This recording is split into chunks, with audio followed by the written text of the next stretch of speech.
Bonjour, c'est Diego. Aujourd'hui, j'aimerais vous parler d'un sujet qui me tient à cœur, c'est les énergies. Alors, voilà, je vous laisse observer cette vidéo. En attendant, moi je vais me boire un café. Salut!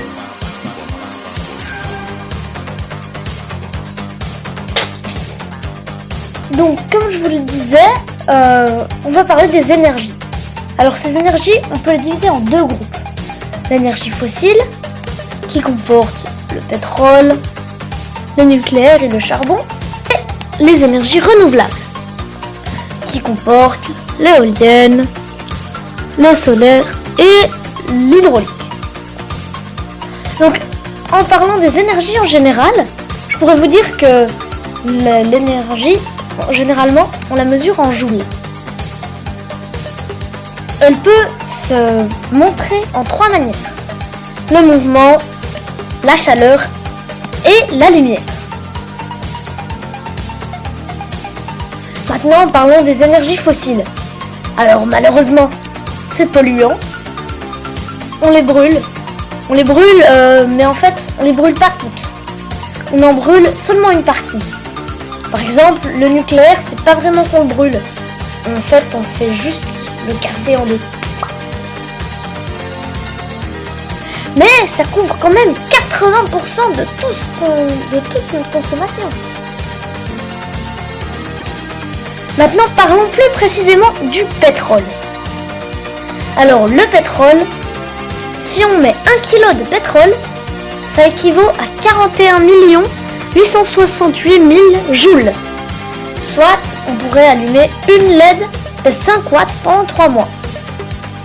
C'est quand même pas mal. C'est pour ça que c'est très pratique. Maintenant, le nucléaire. Alors, le nucléaire, si on met 72 tonnes de pétrole, on aura la même énergie que dans 1 kg d'uranium. L'uranium, c'est l'atome qu'on casse en deux dans le nucléaire. Donc, en gros, on peut allumer 72 000 LED de 5 watts pendant 3 mois. Mais malheureusement, ça fait des déchets radioactifs. Donc vous remarquerez que le nucléaire est très puissant, vraiment très puissant, mais il y a vraiment plein de défauts. Déjà, il fait des déchets, et donc ces déchets, on est obligé de les enfermer dans des cubes de béton, que soit on met sous la terre, soit on laisse dans la nature comme ça. Alors il faut rien construire dessus et dans un périmètre dans un très grand périmètre alentour. Donc on s'est dit, c'est ça qui est le mieux. Mais le problème, c'est que comment on va faire pour transmettre tout ça aux générations futures? Imaginez-vous, vous retrouvez un caillou avec écrit « Ne construisez rien ici » dans une zone de 50 km. Eh ben, vous vous dites, oh c'est une légende, on va quand même construire, de toute façon on a besoin de construire quelque chose là, ça va nous rapporter un max de pognon, et du coup ça sera ça sera mieux. Et ben finalement, ça sera pas mieux. Parce que tous ceux qui vont habiter sur le rayon où on avait dit de ne pas construire au départ, ils vont se consumer de l'intérieur. Imaginez-vous, vous êtes en train de brûler de l'intérieur. Ça va faire mal. J'ai jamais essayé, je suis bien content. Bon, je vais pas vous parler du charbon, parce que franchement, il est pas très intéressant. Voilà. Mais je vais vous parler des énergies renouvelables maintenant. Alors, ce qui est très bien, c'est qu'ils ne sont pas de déchets, contrairement au nucléaire, qu'ils sont écologiques, aucun impact sur les écosystèmes, enfin presque, mais ils ne sont pas très efficaces. Et elles couvrent que 20% de tous nos besoins. Le reste, c'est les énergies fossiles. Donc, on va parler de l'éolienne. Alors, je suppose que vous avez déjà tous vu une éolienne, enfin j'espère. Ça ressemble à ça, vous voyez, voilà. Ça utilise le mouvement pour fonctionner. On peut pas vraiment... En fait, les énergies comme ça, naturelles, on peut pas les mesurer en joules. Parce que on pourrait essayer, mais en fait, ça servirait à rien. Parce qu'il suffit que le vent souffle un tout petit peu plus fort pour l'éolienne. Et donc, ça serait pas la même chose. Donc, comme je vous l'ai dit, ça utilise l'énergie du vent. Et ouais, c'est assez pratique. Parce que c'est 1 pour 1000 ménages. Bon, maintenant, l'hydraulique. Très très important. Alors l'hydraulique, c'est ça. Un barrage. Ça, c'est un barrage. Ça utilise aussi la force du mouvement, mais la force du mouvement de l'eau. Donc, vous voyez, c'est pas la même chose. Ça fait fonctionner des turbines. On a 2 sortes d'énergie hydraulique. Soit on a les énergies au fil de l'eau, et là, c'est la turbine, elle tourne tout le temps, parce que elle tourne constamment. C'est comme le courant de la rivière, ça l'entraîne, donc elle tourne. Ou alors, on a les énergies comme sur la photo. Et là, c'est un barrage.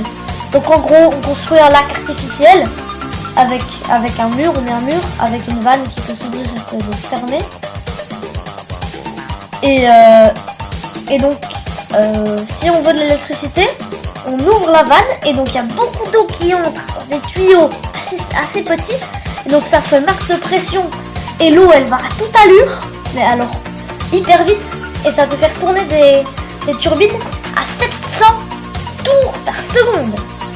C'est énorme, ça produit un max d'énergie. Bon, maintenant passons au solaire. Le solaire qui utilise la chaleur et la lumière. Bien sûr, ça utilise l'énergie du soleil. Et pour faire cette... Et avec le solaire, on peut faire 2 trucs. Ça, c'est bien. On peut faire 2 trucs.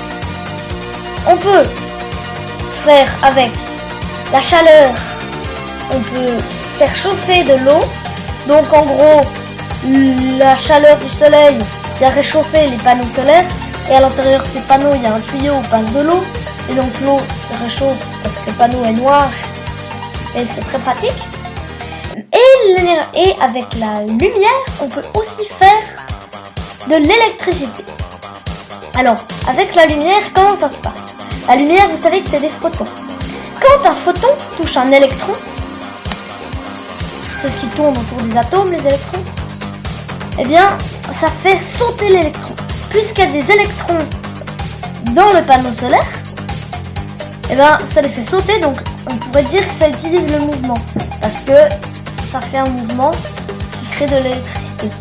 Mais bon, c'est quand même en grande partie la lumière. Donc en gros, l'énergie solaire, c'est ce qui utilise plus tout. Donc les 3 sont très bien. Tu vois, Jamy, là, on a les panneaux solaires thermiques, c'est ceux qui produisent de l'eau chaude. Et derrière moi, on a les panneaux solaires photovoltaïques, c'est ceux qui font l'électricité.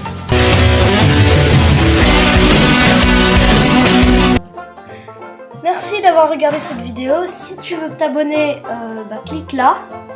Et puis lâche un pouce en l'air. Là, je peux pas te mettre de main parce qu'en fait, j'en ai qu'une. Donc, salut!